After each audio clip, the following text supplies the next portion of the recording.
Chair, you are live. Good evening, committee members and all present. Let me start with Pembroke Land Acknowledgement Statement. As we gather today, I would respectfully acknowledge on behalf of the council and the community that the city of Pembroke resides on the unceded traditional territory of the Algonquin people.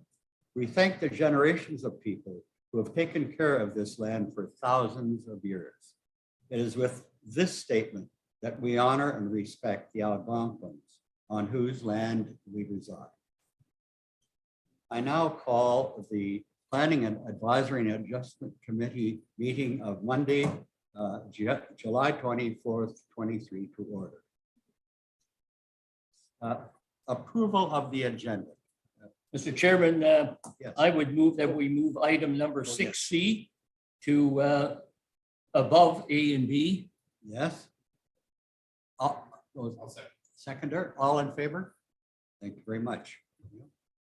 Now can we approve the agenda? Ian? I move that we approve the agenda as amended. Seconded by. Good. All in favor? Okay, where are we? Minutes of May 29th, 2023. Having been circulated, are there any errors or omissions to those minutes? If not, can we have Ian, moved by Ian, seconded by to approve the minutes, second to approve the minutes, all in favor? Do we have any disclosure of pecuniary interest and general nature thereof? Seeing none, we'll move on to items, new business. And the first is Z5 2023 amendments to official plan and zoning bylaw. Planning report and notice. Good evening. Yes. At the Planning and Development Committee on June 6th, the committee directed staff to process the following official plan amendments and zoning bylaw amendment based on recent changes to the Planning Act. So in March of 2022, the government introduced Bill 109, and this act amends several acts, which includes the Planning Act. And one of the amendments is to refund planning fees on a graduated schedule up to 100% refunds if if the municipality fails to meet the statutory deadlines for decisions on zoning bylaw amendments, official plan amendments, or site plan applications. These new refund requirements have come into force, and I have provided a little image there in the report just to show what the percentage of refunds are based on the decision timelines. So this amendment has been receiving a lot of controversy amongst municipalities, and we are dependent, as you are aware, on receiving comments from outside agencies or several other ministries. And if they don't meet the deadlines, then it's the municipality who's going to suffer and will have to refund the applicant. As well, a complete application requirement is required for all official plan amendments and zoning bylaw amendments. However, it now applies to site plan applications. So the municipality has to adopt an official plan policy setting out its site plan complete application requirements. And once a complete application is received, then the review process can begin. So the city's official planning does include a complete application, but now we'll add site plans to that complete application, and then to ensure that the clock doesn't start ticking until we've received a complete application.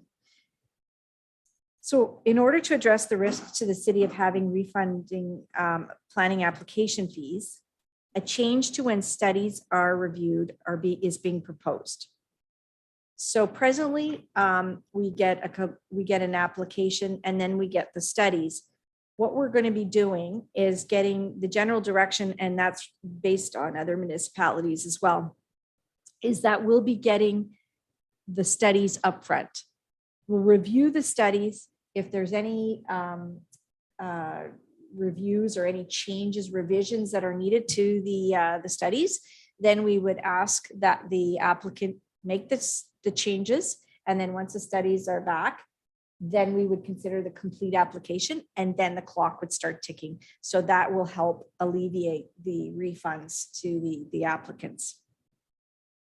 Secondly, under the Bill 13, which is Supporting People and Businesses Act, it brought in legislation that enables council to delegate authority to pass bylaws that are minor in nature and that that you can remove the holding symbol or that temporary use bylaws can be approved by staff.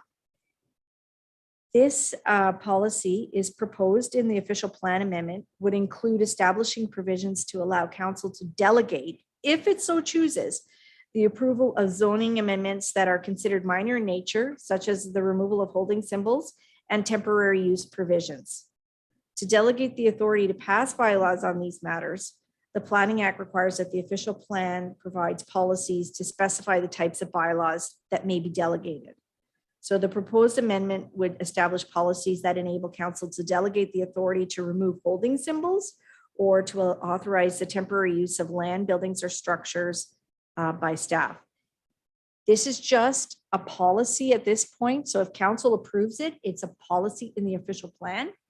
If they would like to take it a step further and have staff be able to remove holding symbols without going to council or authorize temporary use, that would be a whole other bylaw that council would have to. This just allows us at this point in principle, and then council will make the ultimate decision whether they'd like to do that or not. Thirdly, direction was provided by the Operations Committee on April 18th, 2023, in regards to a report on affordable housing options for the city of Pembroke. The direction was that the committee would like the city's affordable housing definition in the official plan revised to match the provincial definition.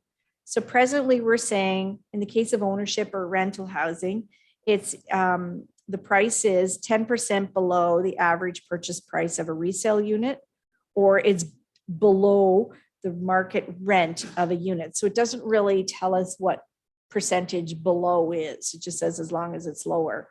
But the More Homes Built Faster Act defines affordable as a residential unit intended for use as a rented residential premise is considered affordable if the rent is no greater than 80% of the average market rent, or a residential unit not intended for use as a rented residential premise shall be considered affordable if the price of the residential unit is no greater than 80% of the average price.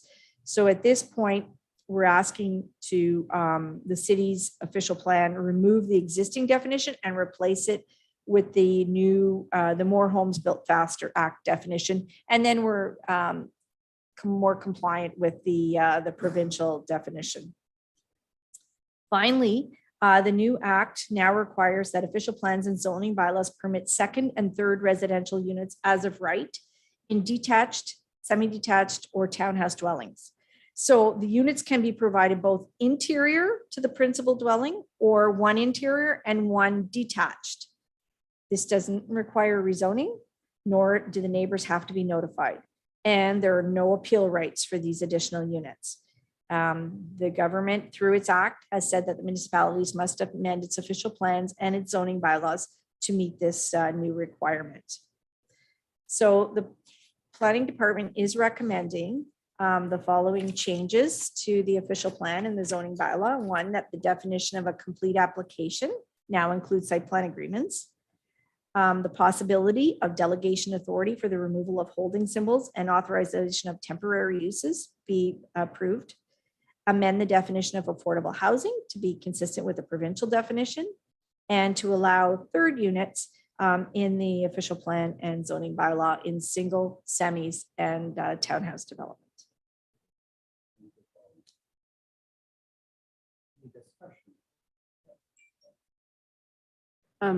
I have a question with regards to the holding symbols. Maybe I missed this information at the last meeting, but could you just give me a summary of what it means and what the importance of it is in relationship to the fee refund? Sure. So a holding symbol is just that, it holds the land. So typically the land is vacant and it has a zone. but then behind the zone, it'll go -H for holding. So meaning it's in a holding zone until either a site plan agreement is in place or a plan of subdivision is approved. And then once those two things, or once one of those things is approved, then the holding symbol can be removed. And typically we had to have a public meeting to remove the holding symbol, and then it had to go to council. So now they're saying, really, like, it's already gone through the process. People know about it. It's just a little bit of red tape just to remove the holding symbol once the site plan or the subdivision agreement is in place. I understand. Thank you. I guess my question, I'm reading that paragraph about finally the new act requires the official plan, et cetera, et cetera. To put it in words that the public can understand, that any zone that we have in Pembroke, whether they're single family dwelling or double or duplex or can have this second and third dwelling. Through you, Mr. Chairman, that's correct. So if it's an R1, an R2, or an R3 zone, okay, so those three zones, as long as there's a single detached dwelling house on it, or a semi-detached dwelling house, or a townhouse, they can have the principal unit plus 2 additional units. And can both be outside, or does one have to be inside and the other outside? There's 1 inside, 1 outside, or 2 inside with the principal residence.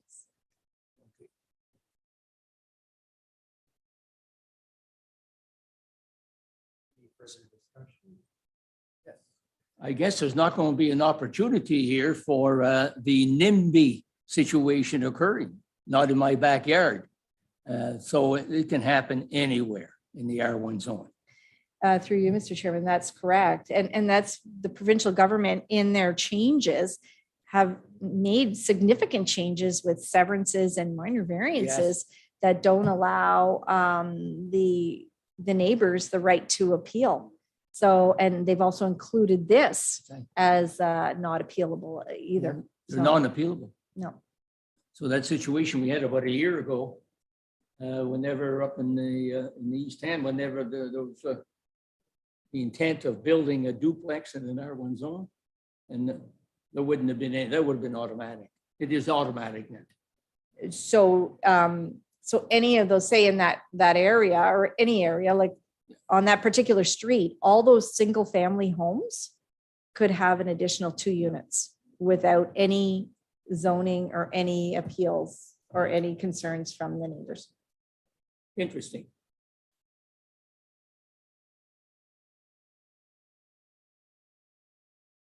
So, Mr. Chairman, this would go to, this goes to the next meeting of council on the 8th of August. And then after that, I'll get direction from council and a bylaw will be prepared for the September meeting, if that's the wish of council. So there's no direction required from this committee. It's just an information item for us. Well, no, that you could still, yeah, it is an information, but you could still pass a motion that you're behind this or you're behind the recommendations if you so wish. Yeah. You want to do this? Well, I will move that we accept the recommendation. To me, it's a fait accompli. I mean, there's not much we're going to do, especially if it comes down from Queen's Park. So, I mean, the ones I agree with, I accept, and the one that I don't like has been implemented by the government anyway, so.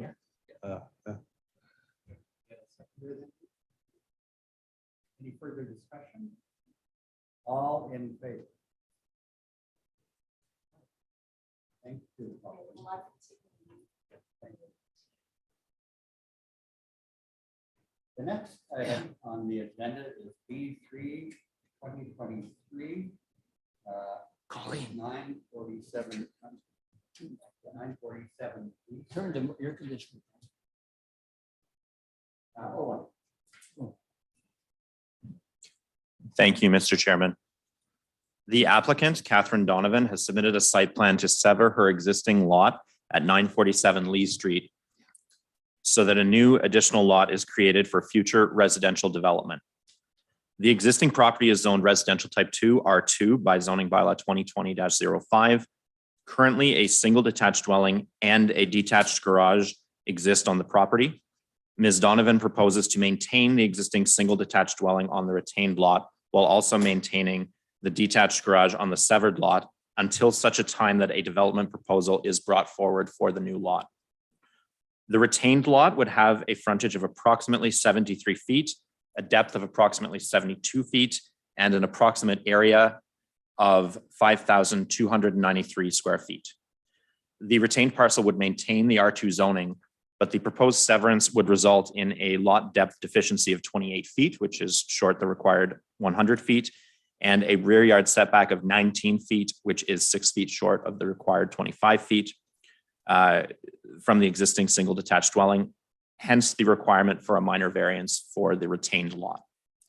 Additionally, the existing deficiencies of the current single detached dwelling constructed in 1934 on the proposed retained lot have been added to the variance as housekeeping items. They are itemized in your report, minimum front yard setback and minimum exterior side yard setback. The severed parcel, to be known as 238 Reynolds Avenue, would have a frontage of approximately 56 feet, a depth of approximately 73 feet, and an approximate lot area of 4,168 square feet. A minor variance is required for the severed lot to address the lot area deficiency of approximately 831 square feet, which is just short of the required 5,000 square feet, as well as the lot depth deficiency of approximately 26 feet, which is short the required 100 feet, both of which will result from the proposed severance. Additionally, for the severed lot, the existing detached garage, also constructed in 1934, is currently an accessory building to the single detached dwelling on the property, but it would stand alone on the proposed severed lot until future residential development occurs. According to section 3.110 of the zoning bylaw, accessory buildings shall not be established prior to the erection of the main building or use on the lot. Therefore, relief from this provision is required. And further, as a single housekeeping item, the setback of said detached garage to the Reynolds Avenue property line has been added as well. Any remaining R2 zone provisions can be met, including parking requirements. The property is designated residential under the city's official plan 2016.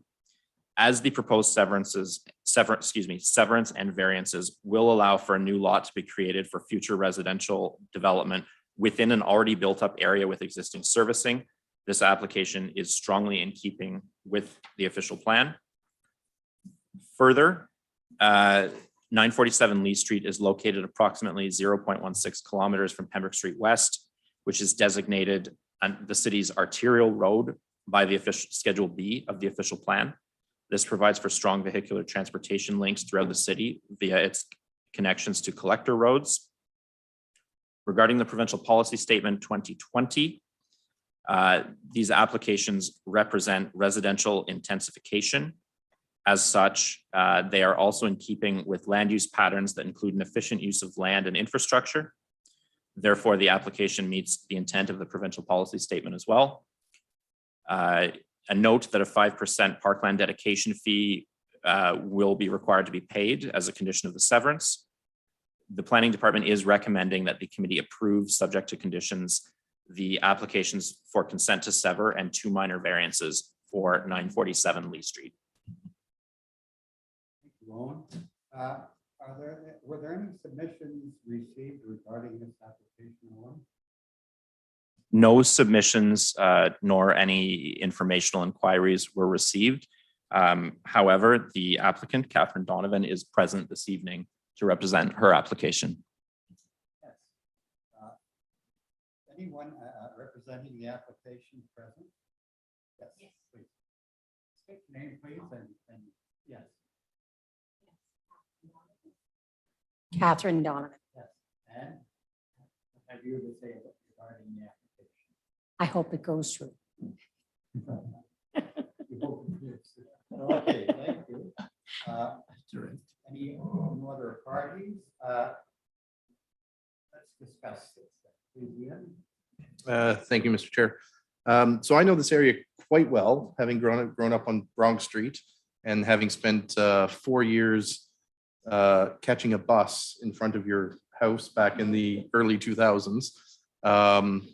Your prior owner, either by choice or not knowing, used to let us actually stand on your deck when it was pouring rain, which was either very nice of them or very presumptuous of us. I don't know that we ever sought actual permission. I don't mind. I will state as a general policy, and you can stop listening for a second because I don't want you to think that I'm going in a negative direction. I do have some concern about our town constantly severing these larger lots because I do believe that to a degree, that's a character that people like that they don't get in the big city, which is larger lots.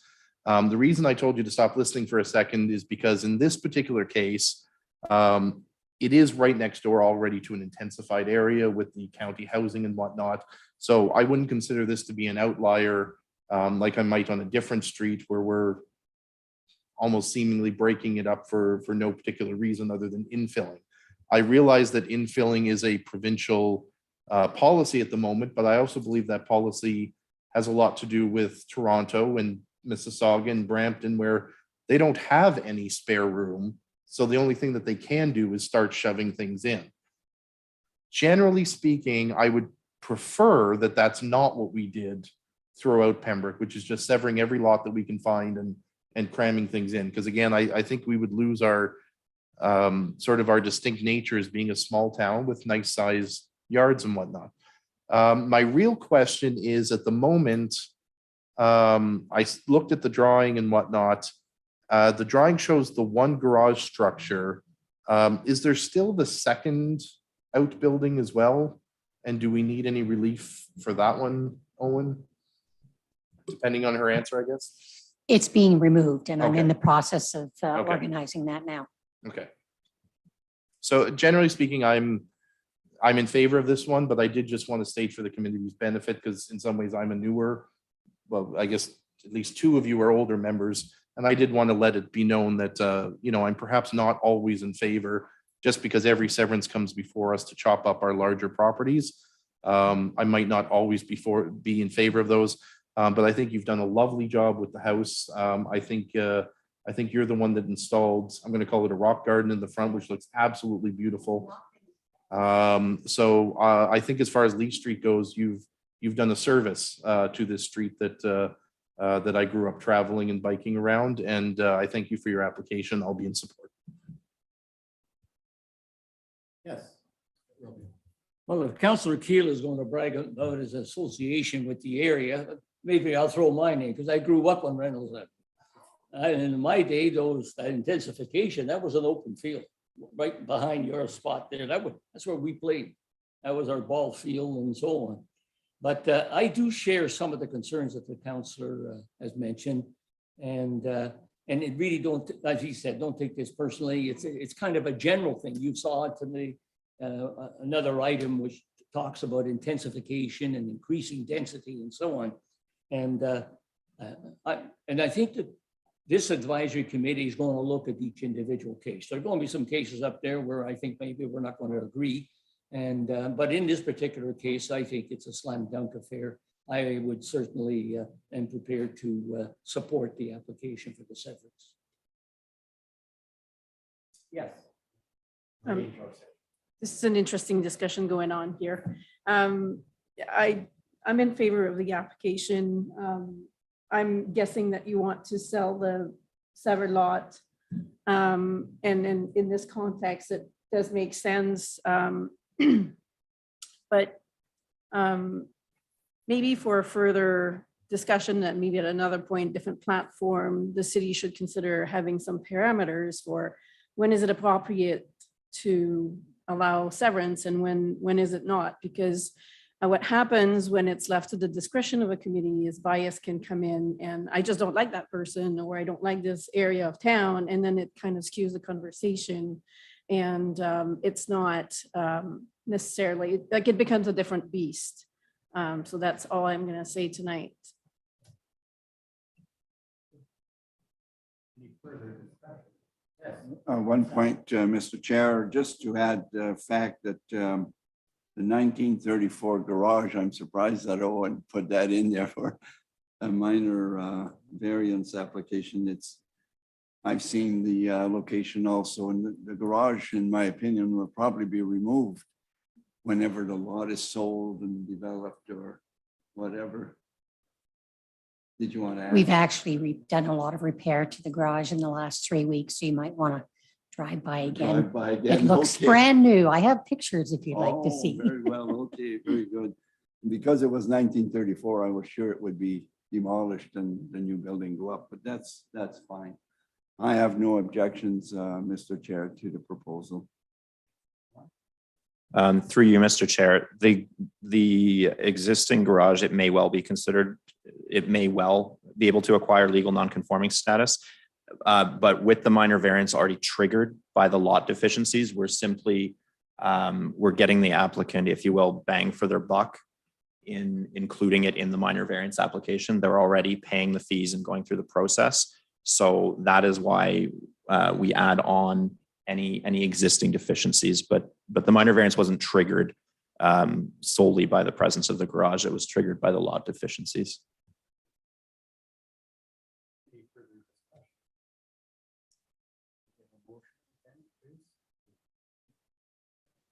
Second, Mr. Chair. Motion recommendation to council, is it?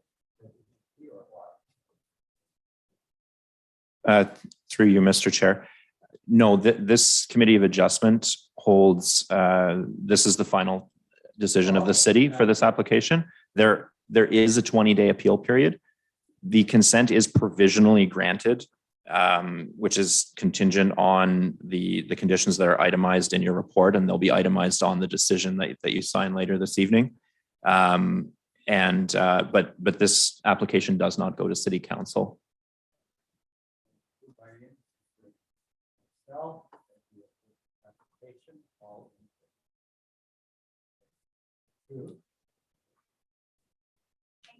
Very much. I'll go by and check that new garage. Thank you very much. Next on the agenda is agenda 6, 2023, 201 Pembroke Street West. Thank you, Mr. Chair. So the applicant, Michael Conroy, has submitted a site plan proposing the conversion of a rear portion of the existing building at 201 Pembroke Street West, which is currently vacant commercial space, to a bachelor apartment dwelling unit. The property is zoned Central Commercial C3 by zoning bylaw 2020-05.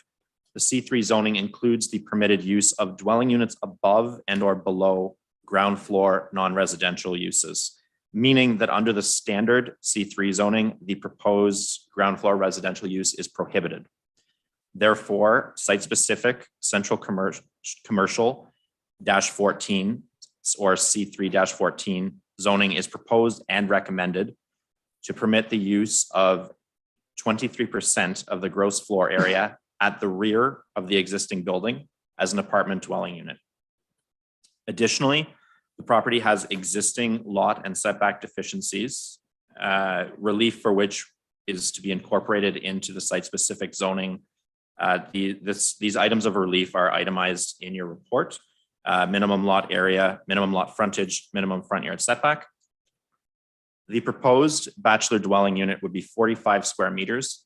This exceeds the zoning bylaws minimum dwelling unit area requirement of 37.16 square meters for dwelling units in a non-residential building in a central commercial zone.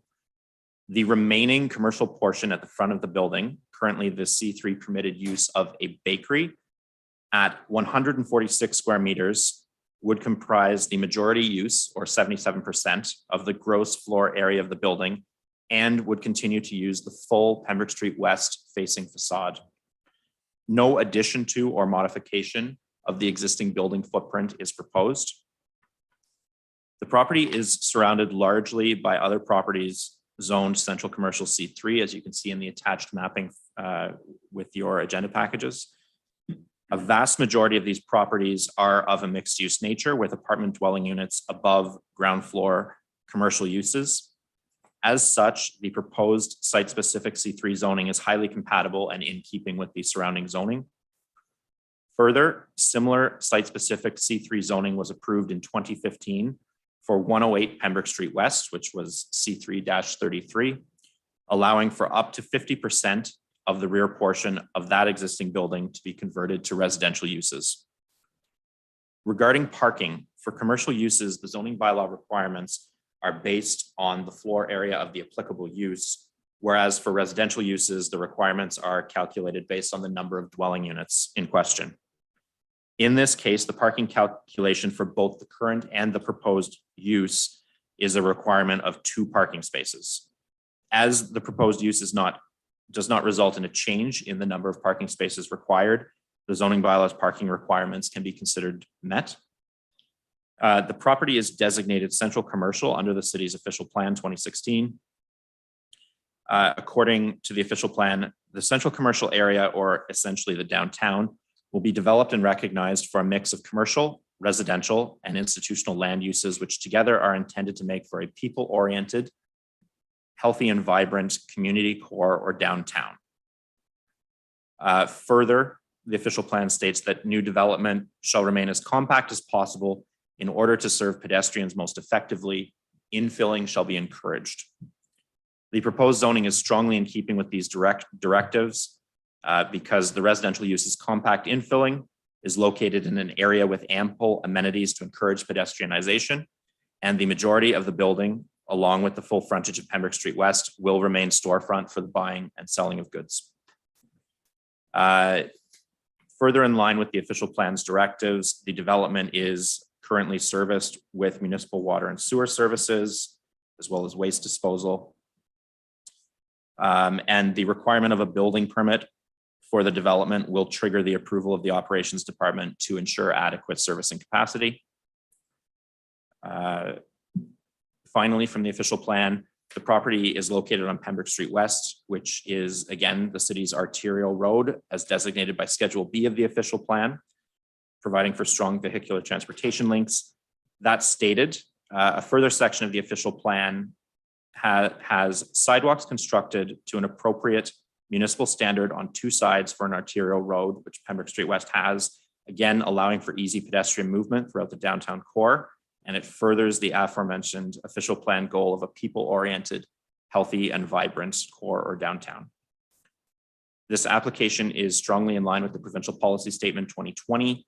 It promotes both intensification and redevelopment by providing an additional dwelling unit in the downtown core of the city and simultaneously increasing the mixture of housing density options. Therefore, the planning department is recommending the approval of this application for 201 Pembroke Street West from a central commercial C3 zone, the standard C3 zoning, to a central commercial -14 C314 special exception zone. Were any submissions received regarding the application? A single informational inquiry was received, Mr. Chair. Discussion. I guess this is just a continuation of discussions that have been going on for quite a few years about maintaining the integrity of the downtown area and so on, making sure that we had the commercial units and people in the business of buying and selling along the first floors. But there's been an encroachment over the years, and it makes sense to a certain extent, especially when we talk about intensification and density and everything. And I guess in that respect, this is a pretty good idea. The only problem I have is that west of that property, if it ever gets developed in the future, we've got a landlocked or a place locked situation. They wouldn't have a door coming out. They would have to come out by some other means. And maybe that's a problem for some future council to look at, because right now, I mean, as you come out Moffett Street and cross the street, it's open. You got the bakery and it's open. And then this is going to be a unit in the back there where the door will be coming out to that opening. So I hope we're not creating a problem for some future council. Through, Are you grabbing the right of way? through you, Mr. Chair, and if I'm understanding you correctly, Mr. Levisser, no, there is a right of way in place to ensure exactly what you just predicted will not happen. And Mr. Conroy, I believe, would be able to confirm this definitively, but it's subject to, it guarantees access for properties on each side of that opening. Yeah. So that concern would be addressed. I have a little bit of knowledge on this one because I did the real estate transaction, and that driveway is a right of way. So it's not going to suddenly be built upon, and will certainly allow for ingress and egress from the back. So that would be my answer to that one. Did you want to continue on, or? Well, I was just going to say, I mean, it's a right of way because Moffett Street, our forefathers and foremothers who might have been involved with politics in those days, that was meant to be Moffett Street going all the way down. But it got stopped at Pembroke Street, and that right of way stayed there. And that kind of a right of way can be bought and can be changed quite easily. But on the other hand, right now, it makes sense. And then, not that anybody's going to check our minutes 10 years down the road or 20, 15 years down the road, but I hope it doesn't. Well, Mr. Conroy would have to approve giving up his right of way, and I doubt he would, because it would then create the problem that you mentioned. Generally speaking on this one, I'm certainly supportive of it. Obviously, I know that there were perhaps some past politicians that didn't want to go down this road with the ground floors of the downtown. I think at this point in time, I think we, to a degree, have to trust our commercial owners downtown. So of course, and Owen, correct me if I'm wrong, but it's allowing up to 23% to be used as a residential area. So if Mr. Conroy or another owner ever had a commercial client, which it would be my submission to this committee that a commercial client you could get more rent out of, if he ever wanted to expand it fully back to all commercial, I believe he's allowed to on the main floor. So this gives our commercial owners, it gives them some leeway. So if there are times, and I certainly hope that we never see it again, when our downtown is perhaps not as bright and vibrant as it is today, they at least have some form of income coming in this back part. I also like it because it's a small unit, and I believe it's going to be fairly cost affordable and could be used by one of our local Algonquin College students to rent out. It's in a prime location for that kind of use. So that's my line of thinking when looking at these downtown units. I would certainly never support, especially right now, with how great our downtown is looking, getting rid of the full ground unit requirement, but allowing some of our commercial owners some leeway. If they just, I mean, like I said, if they could find tenants for their whole ground floor, I'm sure they would. Commercial rates are usually higher than residential ones, but this gives them some leeway. And I don't say this softly, but our commercial taxes are certainly significant, and I'd rather see them have a residential unit in there than nothing at all. So I think this is a good middle ground that's come up certainly as a precedent before my time. I mean, just as a comment and support, I mean, it's an actual size, actually quite a bit above what is the required minimum, I believe, for an apartment in that area. So I mean, it's okay. And I think I might have read it, that I think a while back, we even approved something up to 50% in one other location down there. And this is half of that. So there's, if anything, there's room for the gentleman or gentle lady to expand a second unit down the road. I would like to, Mr. Conroy is present online. I'd like to hear what he has to say about the application. Didn't know you were there. Hello, everyone. Can you hear me all right? Yes. Okay. Thank you. I just wanted to check. Frankly, I don't have much to add. My view on this is similar to Mr. Keel's in that I'm making the most of the space because it's not easy to double up with commercial tenants downtown in a building like mine. It's kind of an all or nothing proposition. So if you're offering, let's say, almost 2,000 square feet to one commercial tenant, you're really limiting your client base. And so I think that strategically, as a real estate investor, this opens the door to keep things running at maximum occupancy. And I think that's really it. Unless anybody has any questions for me, I believe my application, I feel it's complete and yeah, thank you. Thank you very much. I will say, Mr. Chair, I can't make out what you're saying. If you do have anything to say, I haven't been able to make out what you're saying on the record.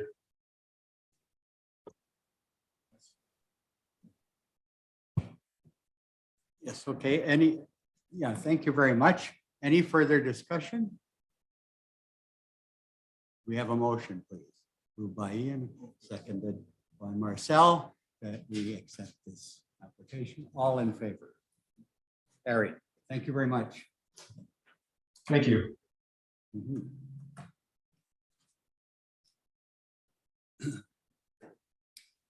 Moving on, past decisions update. A 823-105 Shea Avenue, 8 Mooney. Thank you, Mr. Chair. Yes, so at this committee's last meeting, which we've had a month break, 2 applications for a minor variance were heard, one for 105 Shea Avenue and one for 121 Woodcrest Drive. Both of these applications successfully passed their 20-day appeal periods, and they are now considered final.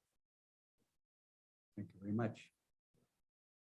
Our next meeting, there is a bit of a problem with, not a major problem, but with the date of the next meeting. And both Romy and I are not going to be here on the 28th. Just wondering how the 21st would be for everyone.